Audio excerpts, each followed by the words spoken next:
네, 옛날에 제가 청년부 활동을 하던 시절에 같은 청년부에 이런 친구가 있었습니다. 교회 일 정말 열심히 하고 수련회 열심히 참여하는 친구인데, 그런데 이제 취업을 하게 돼서 직장일 하게 되니까 몸이 메이게 됐죠. 그래서 어떻게 했냐 하면 교회 일한답시고 수련회 간답시고 많은 가족과 친지들을 죽였습니다. 우리 문화는 가족이나 친지의 장례에 대해서 아주 관대하잖아요. 그래서 그걸 이용해서 삼촌 돌아가셨어요, 고모 돌아가셨어요, 빨리 가봐야 돼요. 그렇게 말하고는 직장에서 많이 빠져나왔던 것이죠.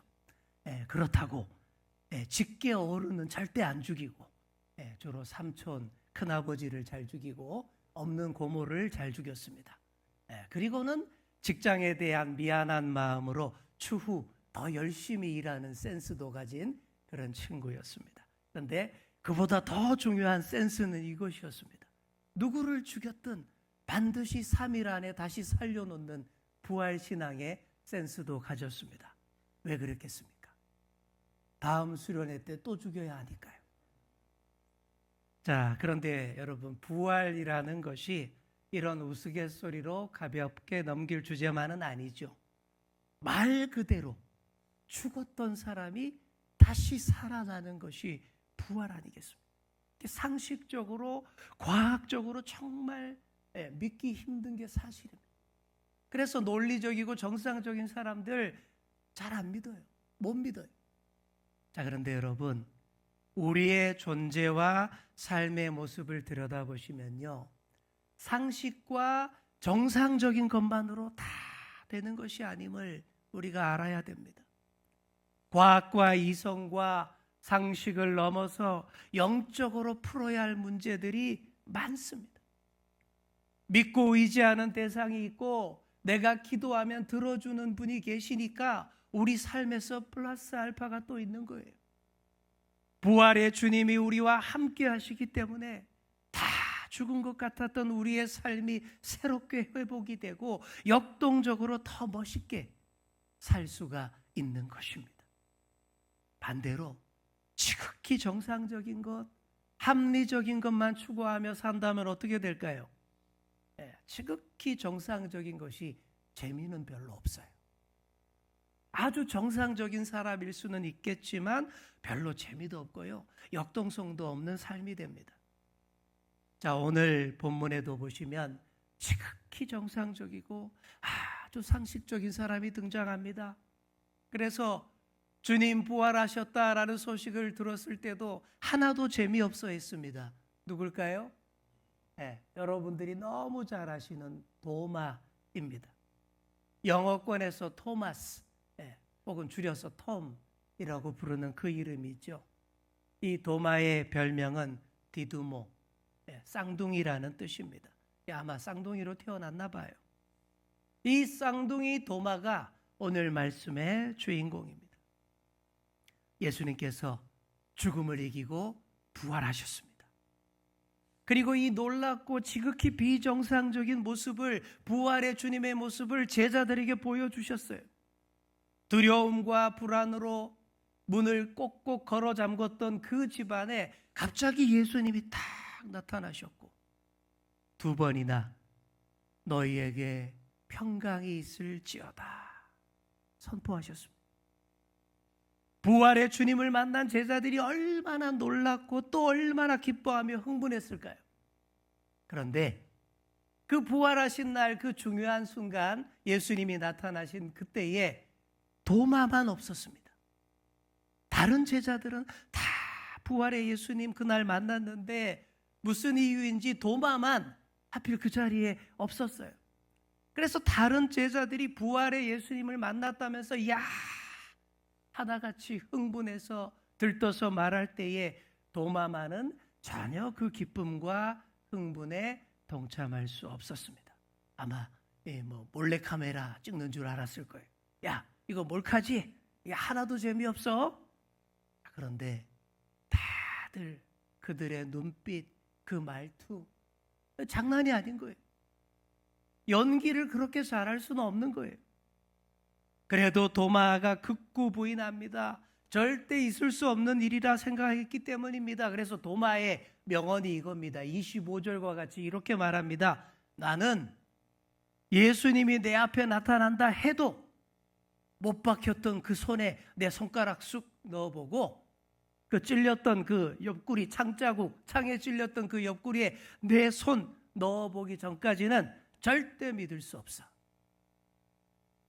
보지 않고는 절대 믿을 수 없다 라는 실증주의, 체험주의자의 선언입니다. 자, 그로부터 8일이 지났습니다. 지난번과 똑같이 굳게 잠근 집 문 안에서 제자들이 모여 있었는데 그날에는 도마도 있었어요. 바로 그때에 부활하신 예수님께서 똑같은 모양으로 나타나셨습니다. 그리고 지난번과 똑같이 제자들의 마음을 만져주십니다. 너희에게 평강이 있을지어다. 여전히 두려워하며 불안해하는 제자들의 마음을 다시 한번 평안으로 가득 채워주셨습니다. 그리고는 도마에게로 시선을 돌리십니다. 왜요? 이번에는 도마를 만나주기 위해 오셨기 때문입니다. 지난번 부재 중이었던 도마, 그 부재로 인한 불신과 의심을 풀어주시기 위해서 오신 그 상황이기 때문이죠. 예수님께서 이렇게 말씀하십니다. 도마야, 네 손가락을 이리 내밀어서 내 손을 만져보아. 도마야, 또 네 손을 내 옆구리에 넣어보아라. 그리고 믿음 없는 자가 되지 말고 믿는 자가 되어라. 도마를 바라보시는 예수님의 그 눈빛, 그리고 내미신 그 손길이 너무 따스하고 부드럽기만 합니다. 도마야, 내가 네 마음 다 안다 라는 그 눈빛입니다. 도마가 어쩔 줄 모르고 있는데 예수님께서 손을 들어서 손바닥을 보여주십니다. 굵은 대못이 박혔던 목구멍이 그대로 보입니다. 그 구멍을 들여다보는데 그 구멍을 통해서 예수님의 눈동자가 보입니다. 그 순간 도마의 무릎이 부서져라 털썩 불어앉습니다. 의심했던 마음이 일시간에 무너집니다. 감격에 겨워서 흐느끼는 소리로 채워집니다. 그렇게 터져나온 고백이 이렇습니다. 당신은 나의 주님이시며 나의 하나님이십니다. 그런 도마를 향해서 예수님이 말씀하십니다. 너는 나를 본고로 믿느냐? 보지 못하고 믿는 자들은 복되도다. 이게 오늘의 이야기입니다.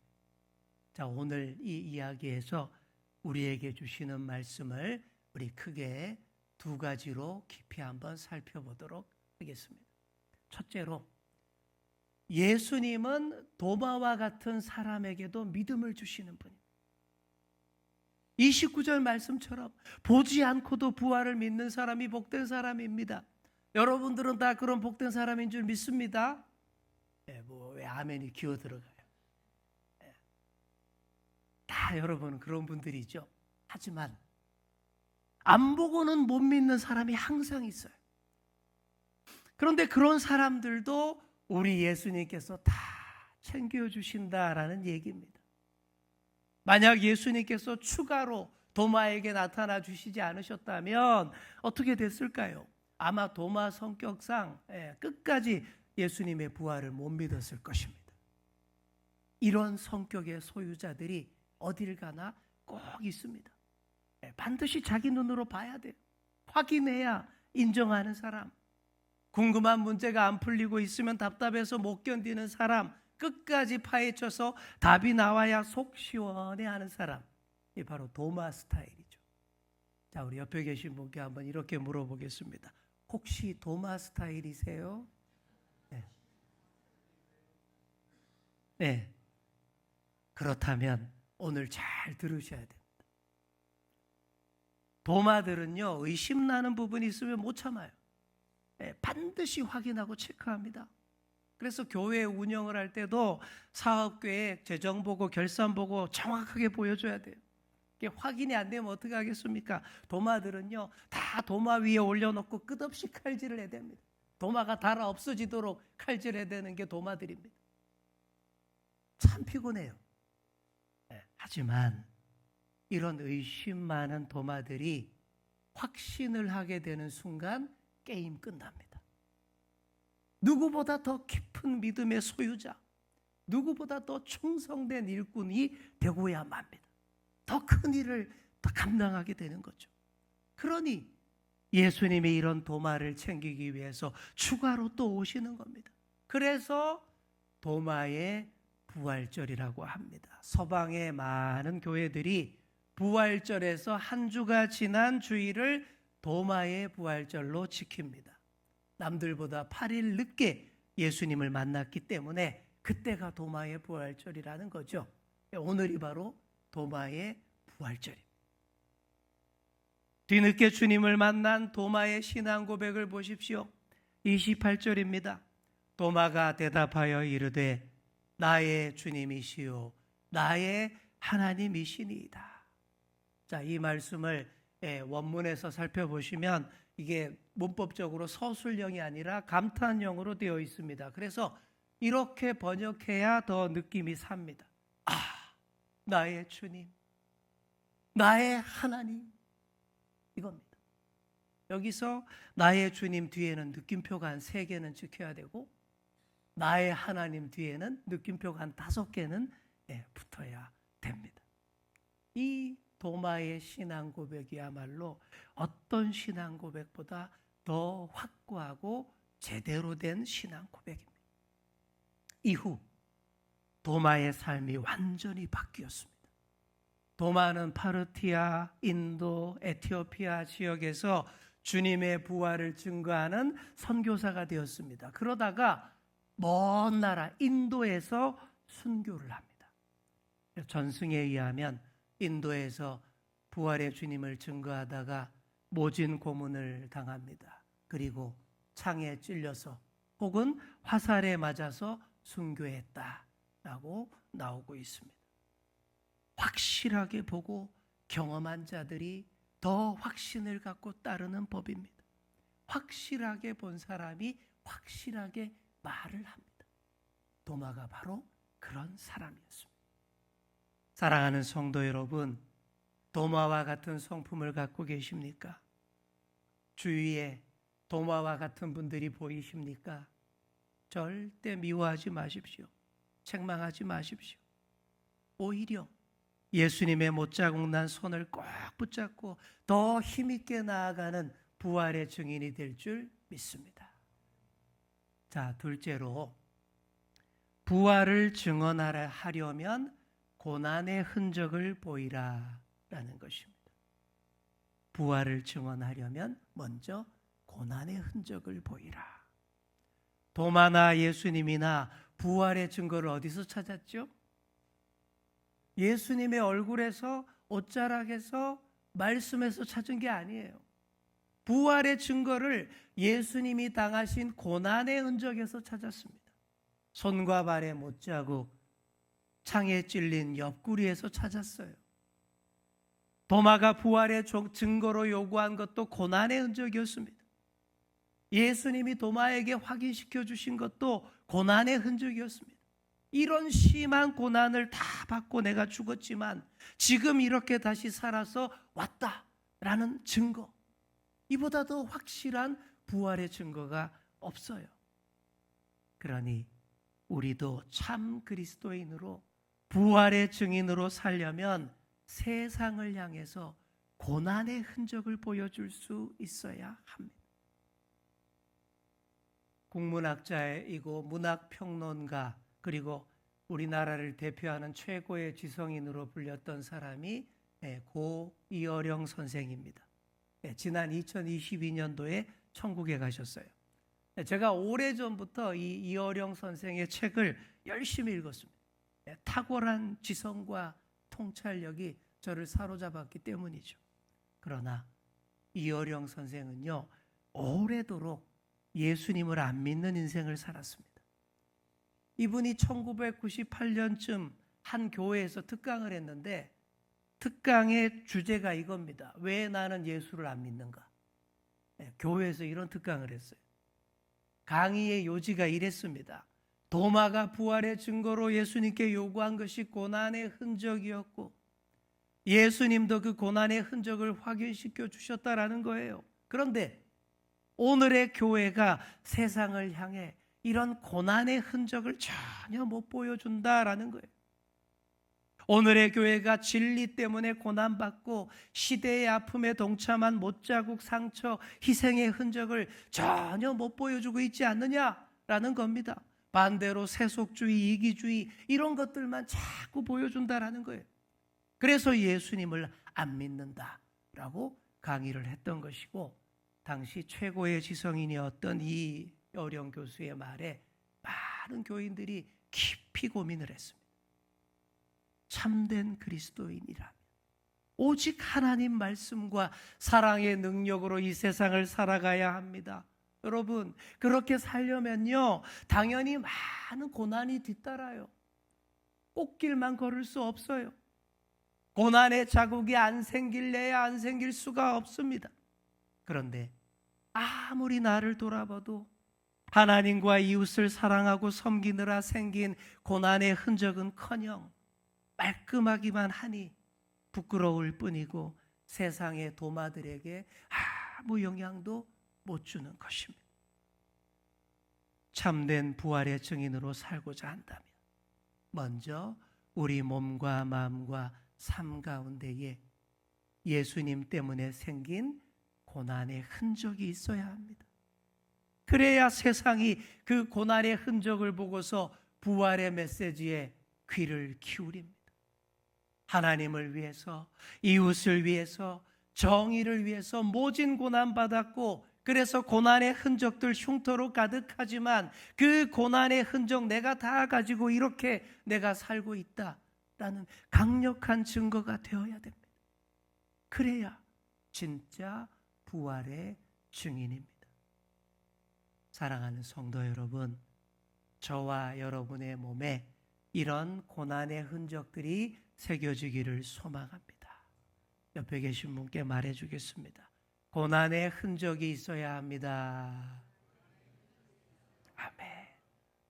네, 도마와 꽃 같았던 이어령 씨가 뒤늦게 예수님을 믿게 됩니다. 네, 저는 다 지켜봤어요. 그때가 2007년이었는데 그때 그 소식을 듣고 제가 얼마나 마음이 좋았는지 몰라요. 어떻게 믿게 되었냐 하면 바로 자신의 무남 동료 외동딸 이미나 목사를 통해서입니다.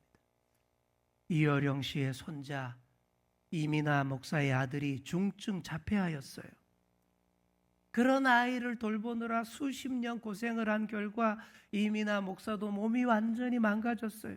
시력도 다 잃어버리고 암에 걸려서 엉망이 된 딸을 이어령 씨가 보는데 마음이 너무 아프더랍니다. 그런데 그 가운데서도 하나님만 의지하며 살고 또 아버지를 전도하려는 그 딸을 보는데 눈물이 쏟아지더래요. 온갖 아픔과 고난을 다 받고 살아가는데도 그 고난의 흔적을 당당히 보여주며 예수님을 전하는 그 모습 앞에서 마음이 열렸다라는 것이죠. 결국 이어령 씨가 이런 고백을 합니다. 사랑하는 내 딸에게 아버지인 나도 아무것도 못 해주는데 그런데 내 딸에게 모든 것을 다 해주시는 하나님이 얼마나 굉장하냐. 내가 못 해주는 것을 다 해주시는 그 하나님이 얼마나 위대하냐. 나도 이제부터 예수님을 믿겠다. 이렇게 이 시대 최고의 도마가 주님을 믿게 되었던 것이죠. 70년간 의심하며 살던 그 입이 부활을 믿는다고 고백하게 되었습니다.